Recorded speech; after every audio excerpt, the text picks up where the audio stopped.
Saudari-saudara yang terkasih di dalam Tuhan Yesus, marilah kita berdoa.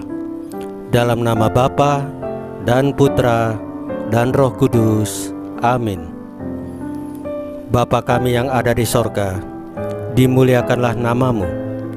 Datanglah kerajaan-Mu, dan jadilah kehendak-Mu di atas bumi seperti di dalam sorga. Berilah kami rejeki pada hari ini, dan ampunilah kesalahan kami, seperti kami pun mengampuni yang bersalah kepada kami. Dan janganlah masukkan kami ke dalam pencobaan, tetapi bebaskanlah kami dari yang jahat.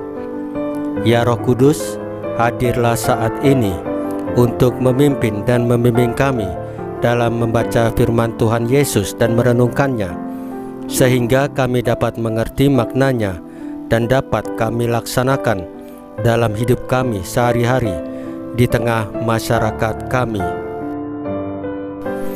Pembacaan Injil Matius pasal 9 ayat 18 sampai dengan 26 dengan perikop Yesus setia dan peduli pada umatnya. Sekali peristiwa, datanglah seorang kepala rumah ibadat, lalu menyembah dia dan berkata, "Anakku perempuan baru saja meninggal, tetapi datanglah dan letakkanlah tanganmu atasnya, maka ia akan hidup." Lalu Yesus pun bangunlah dan mengikuti orang itu bersama-sama dengan murid-muridnya. Pada waktu itu, seorang perempuan yang sudah 12 tahun lamanya menderita pendarahan maju mendekati Yesus dari belakang dan menjamah jumbai jubahnya, karena katanya dalam hatinya, "Asal kujamah saja jubahnya, aku akan sembuh." Yesus berpaling dan memandang dia serta berkata, "Teguhkanlah hatimu, hai anakku, imanmu telah menyelamatkan engkau." Maka sejak saat itu sembuhlah perempuan itu.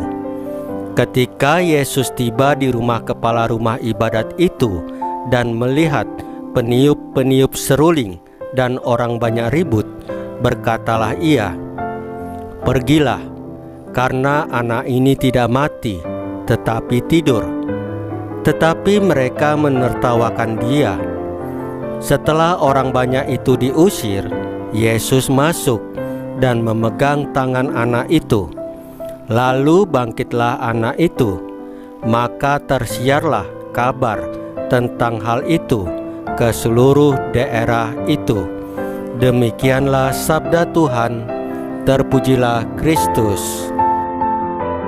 Saudari-saudara yang terkasih di dalam Tuhan Yesus, tindakan Yesus menyembuhkan seorang perempuan yang sudah 12 tahun sakit pendarahan, serta menghidupkan anak perempuan seorang kepala rumah ibadat, menandakan kesetiaan dan kepedulian Allah pada umatnya. Kesetiaannya tidak mengenal batas. Yesus menjelma karena diutus Bapa untuk menyelamatkan manusia dalam keutuhan jiwa dan badan. Jika Allah telah sedemikian setia dan melakukan segala hal yang mungkin demi keselamatan kita, bagaimana sikap dan respon kita terhadap Allah? Dalam hal apakah kita telah mengungkapkan kesetiaan kita kepada Allah? Hubungan kita dengan Allah itu sangat dekat. Relasi dan komunikasi kita dengannya sangatlah dekat.